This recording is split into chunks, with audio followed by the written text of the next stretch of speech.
चुनाव में Bharatiya Janata party AIADMK के साथ हमारे और साथी दलों के साथ एक मजबूत गठबंधन कर कांग्रेस और डीएमके को अंतिम लड़ाई देने का काम करने वाली है। இனி வரவிருக்கின்ற நாட்களிலே காதல விழுதா வரவிருக்கின்ற நாட்களிலே பாரதிய ஜனதா கட்சியும் அனைத்திந்திய அண்ணா திராவிட முன்னேற்றக் கழகமும் இன்னும் பிற கூட்டணி கட்சிகளும் வலுவான கூட்டணி அமைத்து இங்கே ஆட்சி அமைக்கப் போகிறோம்। हर मोर्चे पर डीएमके सरकार विफल गई है। எப்பாடுபட்டாவது எப்படியாவது இந்த திராவிட முன்னேற்றக் கழக கூட்டணி ஆட்சியை நாம் ஒழித்தே தீருவோம், முடிவு கட்டியே தீருவோம்। पूरे भारत में सबसे करप्ट गवर्नमेंट अगर कहीं पर है तो दुर्भाग्य से वो तमिलनाडु में है। 24 और 25 भारतीय जनता पार्टी के विजय के साल रहा।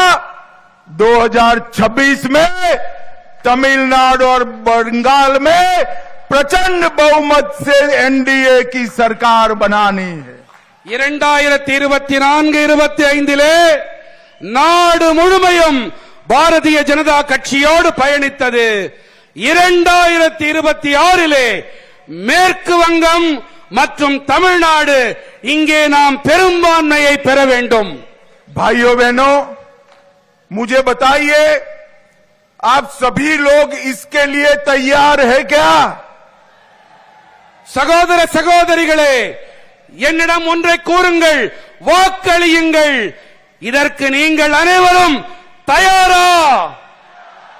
உரக்க சொல்லுங்கள், இன்னும் ஜாஸ்தி। ஜார்ஜ் கோட்டையை எட்ட வேண்டும்। तमिलनाडु के माताओं बहनों की कोई सुरक्षा की गारंटी नहीं है। தமிழ்நாட்டிலே தாய்மார்கள் சகோதரிமார்களுக்கு எந்தவித பாதுகாப்பும் இன்று இல்லை। मित्रों, तमिलनाडु सरकार का एकमात्र उद्देश्य है स्टालिन जी के बेटे उदयनिधि को मुख्यमंत्री बनाना। தமிழ்நாடு அரசின் ஒரே நோக்கம் என்று சொன்னால் அது மு.க.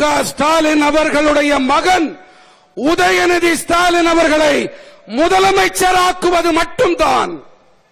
मैं आज तमिलनाडु की जनता को कहने आया हूं, तमिलनाडु के अंदर अब ये परिवार की राजनीति को समाप्त करने का समय आ गया है।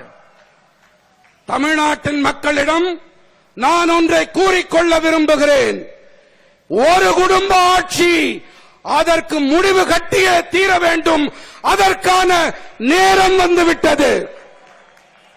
पहले करुणानिधि जी, फिर स्टालिन जी और अब उदयनिधि। स्टालिन बाबू, आपका ये स्वप्न पूरा नहीं होने वाला है। முதலிலே கருணாநிதி அவர்கள், பிறகு மு.க. ஸ்டாலின் அவர்கள், பிறகு உதயநிதி ஸ்டாலின் என்று திட்டம் போடுகிறீர்களே, ஸ்டாலின் அவர்களே, உங்களுடைய கனவு மெய்யாகாது। मित्रों, इस बार दीवार पर लिखा हुआ मैं पढ़ पाता हूं कि अप्रैल 2026 में तमिलनाडु में एनडीए सरकार बनने जा रही है। मित्रों, एक अपप्रचार स्टालिन जी की पार्टी ने चलाया है कि एनडीए तमिल भाषा का विरोध कर रही। मैं आज तमिलनाडु की जनता को बताना चाहता हूं कि आईएएस आईपीएस के एग्जामिनेशन में सबसे पहले तमिल भाषा में एग्जाम लेने की शुरुआत नरेंद्र मोदी जी ने कराई। ஸ்டாலின் அவர்கள் என்ன பரப்புரை செய்கிறார் என்று சொன்னால், என்டிஏ அரசாங்கம் நம்முடைய தொன்மையான தமிழுக்கு எதிரானது என்று பரப்புரை அவர் செய்து வருகின்றார்.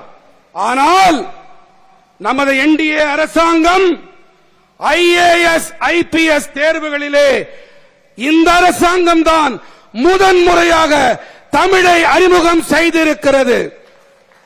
तमिलनाडु के रेलवे स्टेशनों पर तमिल भाषा में घोषणा करने का काम भी नरेंद्र मोदी जी ने करवाया।